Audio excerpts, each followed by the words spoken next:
over the past couple of months I've looked into Reddit, official forums and few other social circle jerk places, and from time to time I notice a couple of these threads discussing whether or not the game is dying popping up. Points some of them bring up can be interesting. Interesting in a way that you can observe somebody beating a dead horse. So, if you have seen my PlanetSide 2 videos, you have experienced this. Still, I figured let's take a look what's going on and are those people right.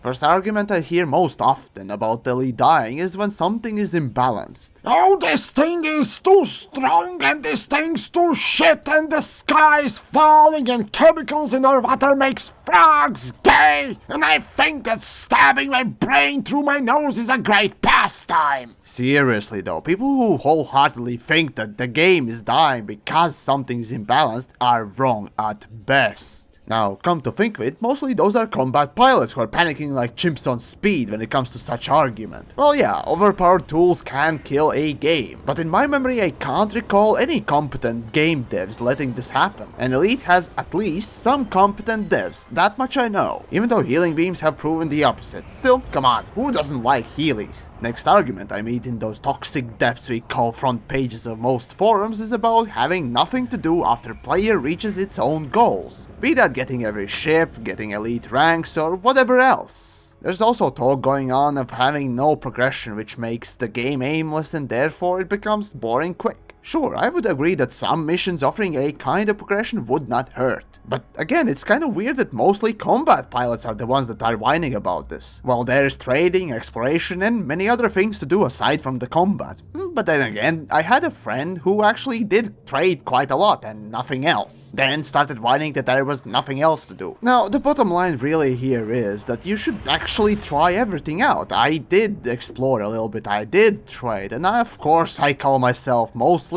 a combat-oriented pilot. I found it rather interesting to actually try different lines of work, from time to time at least. So when you really look around, there is plenty to do. Oh, and all of this reminds me of the biggest doomsday sayers. The grind! The grind! The grind is ruining everything! It's coming to get us all! The main consensus about grind factor in this game is just that it's too damn high! For a premium game, having this free-to-play aspect to such degree is unacceptable. Be that credit grind, mission grind for navy ranks, or material randomness for engineers. I admit it, it's much like in windmills. You grind and grind and grind again. While I agree that it's too much on all aforementioned aspects, this isn't what I would call the game killer. This is actually something that captivates some players, while turning off others. But speaking from experience, getting Conda would take me something like a year in a normal way I was doing grinding. But then I learned about Sotis runs. Though I'm not sure if devs call this an exploit, but I did manage to get quite a lot of money in a short time period. Without these funds, I highly doubt I would have been able to enjoy this game as much as I have. Not to mention making all the videos. And honestly, it's kinda sad to see devs disapprove and constantly try to nerf such things. And yeah, sure, I guess the problem's in the core. In the end, if you take a look at some numbers, courtesy of Reddit and Steam, you can see that community is growing quite a bit, and player base is holding strong. The game is healthy, and partly props goes to devs for engaging players rather often, what with all the streams and other things. From experience I can say that PlanetSide, when it was this old as Elite is now, it did not look as healthy. Though I'm a cynical and hypercritical cunt most times, seeing how devs handle Targoids, I see Elite growing more in the future. After all, space legs are supposedly coming too, and that's what I'm most excited for.